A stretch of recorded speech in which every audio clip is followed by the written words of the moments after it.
In this lesson, we're going to be taking a look at pages 14 and 15 in the Alfred All-in-One Piano Book, Adult Learner Piano Book Level 1. So looking at the bottom of page 14, you've got this one line using the treble staff. So here we are, this one line using the treble staff. And what you're supposed to do, as it says for this instruction, is you're going to write the name of each note in this box below the specific note head. So for example, for the first one, well, that's easy. That's C4 or middle C. This one is up a step. That's D4. Up a step again, E4, F4, G4. And then as you can see, we start moving down the staff. And remember what that means. Down the staff means to the left on the keyboard. So in this sort of awkwardly placed example, the way that I'm holding the book, but this is C4. Up a step is D4. Up a step again is E4, that's the first line. The first space is F4. The second line is your reference position for the G clef, for the treble clef, which is G4. And then we head right back down to F, down to E, down to C. This is D right there, and then finally C. So G, F, E, D, C. I hope I didn't misspeak there. I have a memory of saying C when I meant E.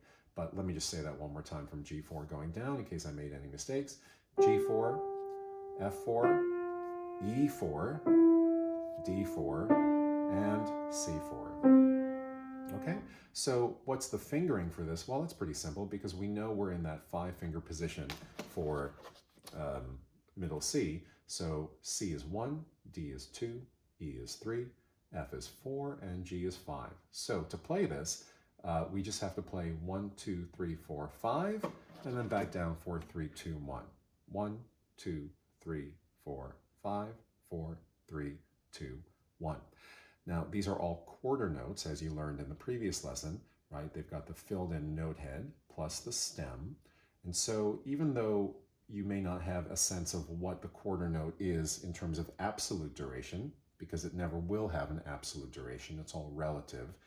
Rhythm in music is relative to other rhythms, to other timed events, other timed musical events. But what this means is these are all equally, they all have the same amount of time. Sorry for the awkward way of saying equally. What I meant to say is they take up the same amount of time relative to one another. So that's why we have to establish that beat or that pulse as I had done earlier. And it's going to sound like this. So we establish our pulse, 1, 2, like this, ready, and then we start playing. And we're going to play 1, 2, 3, 4, 5, 4, 3, 2, 1. That's it. So let's do that with that beat. So play with me, and remember, I'm going to say ready and then you begin on the next beat. 1, 2, ready, and.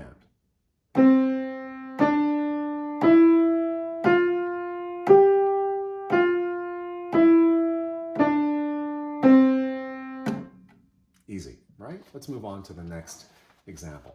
So the next example is on page 15, and this is number 5. And we're going to do the same thing. We are going to label all of these letters, which you can do yourself, of course, but I'll do them with you. So we know that the first ledger line below the staff is C4. The first line is a skip above, because remember, the intervallic relationship from a line to an adjacent line is a skip, or a size of 3. So if this is E, then the next one, of course, a line above that has to be G, because it's a skip. C, E, G. Now, if you just scan this line, you can see that all of the note heads present on a line, right? In fact, either the first ledger line below the staff, line number 1, or line number 2, right? You can see that that's true throughout. So this is pretty easy to label, right? The first 3 are given, C, E, G, E, C, E, G, E, G, E, C. You want to be even fancier? Add the octave designation. C4, E4, G4, E4, C4, E4, G4, E4, G4, E4, C4. What's more interesting to me, though, is we know that all of these are quarter notes, which again mean that relative to one another, they all take up the same amount of time. So how about I give you a beat, and let's speak, not play, let's speak these letters in time. So let me give you an example for the first three. I'm going to go ready, and C, E, G, and then we continue. Does that make sense? So let's do that together. Okay, so I'm going to give you the preparatory beats. I'm going to go 1, 2, ready, and after that, you're going to speak these letters with me. Okay, just as we progress through the staff from left to right. 1, 2, ready, and C, E, G, E, C, E, G, E, G, E, C. Hopefully that worked out pretty well. If you had trouble following, that takes practice and a bit of time, but essentially you just want to continuously move forward. So keep your eyes scanning as they move from left to right. Before we play, let's do one more thing. Notice that the fingering is not given. Now remember, C is 1 in this 5-finger position, E is 3, and G is 5. So let's try adding the numbers above the staff. So this is 1, 3, 5, 3, 1, 3, 5, 3, 5, 3, 1. Let's do that together. Same thing, we're going to speak the numbers in time. So I'm going to give you the beat, and then we're going to do it together, just like we did for the letters, right? So again, a demonstration of the first three. Ready, and 1, 3, 5. Okay, and then we'll just do it again for the entire line. Here we go.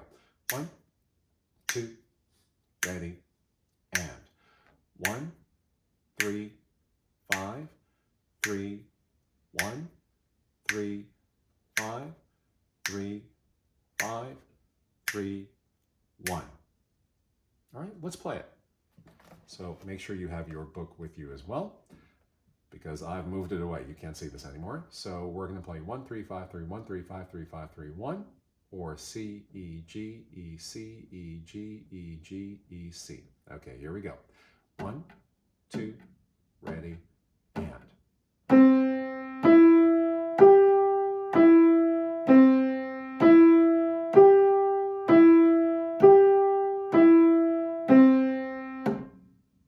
Okay, good.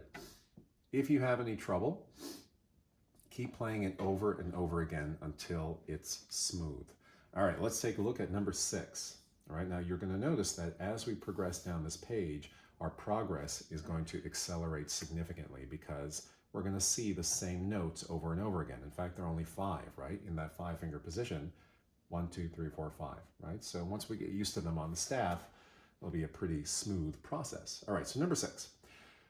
Scan this line quickly. How many individual notes do you see? Only 2, right? You see D on the first space below the staff and F on the first space. That's it. This is D4 and F4, D4 and F4. And if D is finger number 2, you already know that F, remember how I've positioned my fingers? F right there is finger number 4, the ring finger. Okay. So this is pretty straightforward. Let's just go through all these letters and we're going to do them in time. All right, so here we go. 1, 2, ready, and B, F, B, F, F, B, B, F, B, F, B. That was the whole line. Let's do the same thing for the fingers. 2 and 4. 1, 2, ready, and 2, 4, 2, 4, 4, 2, 2, 4, 2, 4, 2. And let's play. All right, so we know what they are, right? It goes D, F, D, F, F, D, D, F, D, F, D. Same thing for the numbers, right? 2, 4, 2, 4, 4, 2, 2, 4, 2, 4, 2. All right, so let's do this together. And again, you can always rewind to the same spot and play it as many times as you have to master this. So here we go. 1, 2, ready, and 2, 4, 2, 4, 4, 2, 2, 4, 2, 4, 2. And that's number 6. And of course, just as a quick review of intervallic properties of the staff, this is on a space, this D. This is the space above that, the adjacent space up. So this is going to be an interval of a skip, or a size of 3. So D up to F. Or as you can see, now with your fingers, D skips over finger number 3, or the letter E, and goes to F, D to F. Okay, let's move on to number 7. Number 7 is definitely more complex because we've got 2 lines here. This occupies number 7. Now, of course, each line comes to a definitive end because of this double bar line right there. But we're going to learn each one separately and then try to play them back to back. So here we go. First thing is to identify the letters. So we know that the first ledger line below the staff is C. This skips up to the next line, that's E. Notice that we have a line to a space moving down, so that is a relationship of a step. What's a step down from E? D. What is a space to an adjacent space? Well, that's a skip. So D skips up to F. F steps down the space to the next adjacent line down. That's a step. So F steps down to E. E skips up to G, just like we saw up here, correct? And then from G, we start making our way back down to middle C, or C4. So let's see what happens. This skips down to E. This steps up to F. This skips down to D. This steps up to E. And this skips down to C. So this may seem like a lot of information, but there's a pattern that's pretty clear. Let me take away the letters and just look at the intervallic pattern going back to the beginning. We start here on the first ledger line below the staff. Skip up, step down. Skip up, step down. Skip up. And then we reverse the process. We skip down, step up. Skip down, step up, skip down. So in other words, let's do this with our hand, right? So I'm going to start on C. Skip up to finger number 3. Step down to finger number 2. Skip up to finger number 4. Step down to finger number 3. And skip up to finger number 5. Okay? Again, if you have to see that, it's a little hard to do this, right? But you get it. And then if we go down from the G, that's in the middle of this line, that's starting right there, then we're going to reverse the process. Remember, skip down, step up, and so on. So starting from G, skip down to E, step up to F, skip down to D, step up to E, skip down to C. Okay, so did you get that pattern? So it's going back to the beginning of the line, starting on C, skip, step down, skip up, step down, skip up, reverse, skip down, step up, skip down, step up, skip down. All right, you may have to repeat this a couple of times to get the pattern, but now that we know it, we can fill in pretty quickly the letters, just the letters without talking about the pattern, and of course the fingering, the numbers. So let's start with the letters, and we're going to do it this way. Right? I'm going to give you that beat, and you're going to speak the letters with me. So 1, 2, ready, and C, B, D, F, E, G, E, F, D, E, C. If you're really good with this, what you can do is you can actually add the intervals between the letters, as in C, skip up, E, step down, D, skip up, F, step down, E, skip up, G, skip down, E, step up, F, skip down, D, step up, E, skip down, C. You can try that. But either way, just so you feel comfortable reading the treble staff, let's do this one more time before we play it again, and that is, let's get the numbers in, the fingering. So 1, 3, 2, 4, 3, 5, and back down. So here we go. 1, 2, ready, and 1, 3, 2, 4, 3, 5, 3, 4, 2, 3, 1. Again, you want to show off? 1, skip up. 3, step down. 2, skip up. 4, step down. 3, skip up. 5. All right. That was not so great on my part. Let me try that one more time. If I'm going to show off, I might as well show off correctly. Okay. 1, skip up. 3, step down. 2, skip up. 4, step down. 3, skip up. 5, and so on. Okay, so again, you can practice this, you can do it, but let's play it. Okay, so here we go. So this first line of number 7, 1, 2, we're going to play. Ready? And 1, 3, 2, 4, 3, 5, 3, 4, 2, 3, 1. Okay, good. Remember, watch this as many times as necessary to be able to play this correctly. Line number 2. If you look carefully, it's actually a reversal of what you already did with the first line of number 7. So what do I mean? Let's take a look. We're going to start on G, and we're going to go G, skip down to E, step up to F, skip down to D, step up to E, skip down to C. Well, you know, it's funny. This block of information looks exactly like this block of information. Do you see that?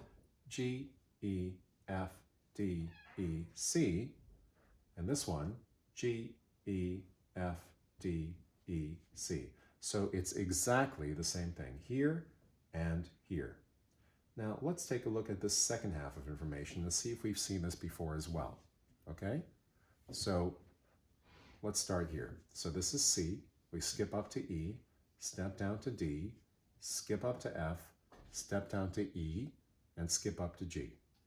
So that looks exactly like this. C, E, D, F, E, G.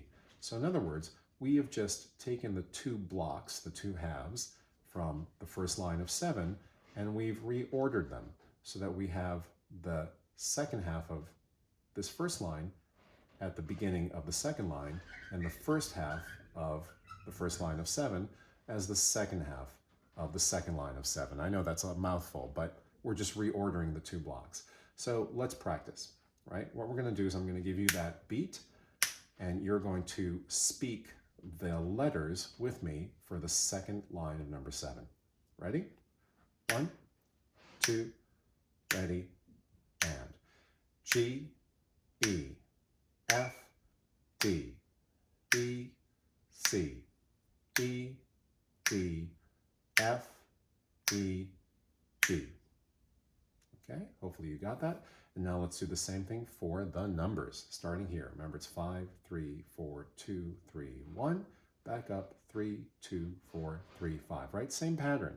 It's either down a skip, up a step, or starting from the second half, up a skip, down a step. So here we go for the numbers. 1, 2, ready, and 5, 3, 4, 2, 3, 1, 3, 2, 4, 3, 5. All right, so let's play that. Okay, so remember it's 5, 3, 4, 2, 3, 1, 3, 2, 4, 3, 5. But let's do that with our beat. So 1, 2, ready, and 5, 3, 4, 2, 3, 1, 3, 2, 4, 3, 5. Okay, so now let's do something more complicated. Let's see if we can play all of number 7. So we're going to play the first line and then immediately continue down to the second line and play through. All right, so my recommendation, pause the video, review each line separately, and then let's try them together. So unpause and let's try playing the whole thing. So here we go, from the beginning of 7 through to the second line. So 1, 2, and I'll speak the fingers as we do this. So 1, 2, ready, and 1, 3, 2, 4, 3, 5, 3, 4, 2, next line, 5, 3, 4, 2, 3, 1, 3, 2, 4, 3, 5. Okay, so practice that as many times as you want. You can play it without any speaking. You can play and speak the letters. You can play and speak the numbers, either way. Let's go on to number 8, the last one of this page, and then we'll stop and move on to the next lesson. Number 8, you'll notice, is far simpler than pretty much everything we've done so far because it's a series of unisons and steps, right? This is C4, middle C, and middle C again. So that's a unison because we stay on the same letter in the same octave. And then since we're moving from a line to a space, that's a step. So C4, C4, D4, D4, E4, E4, F4, F4, G4, G4. You're pretty practiced by this point, so it should be no problem getting the numbers 1, 1, 2, 2, 3, 3, 4, 4, 5, 5. So we don't even have to go through that whole setup of just going through the numbers and the letters with the beat. Why don't we just play it? So this is line number 8. So 1, 2, ready, and 1, 1, 2, 2, 3, 3, 4, 4, 5, 5. Okay, so now a quick word before we're done with this lesson. When playing unisons, you've got to lift, right? It's 1, 1, 2, 2. So you see how I'm lifting between the repetitions, right? 2, lift. 3, lift. It's really crucial that you lift. It doesn't have to be quite as exaggerated as what I'm doing. This is really just for demonstration so you see what I'm doing. But you do have to release the key, otherwise you won't be able to re-articulate the sound. If I don't lift and I try to repeat the unison, I mean, it's kind of obvious this is what's going to happen. Right? If I just press down again, nothing will happen. I have to re-engage what's called the mechanism, the action that's on the other side here, inside the piano. I have to re-engage so that the hammer comes down and lifts back up and hits the string. So 1, 1, 2, 2, 3, 3, 4, 4, 5, 5. Okay? So that's number 8 on the bottom of page 15.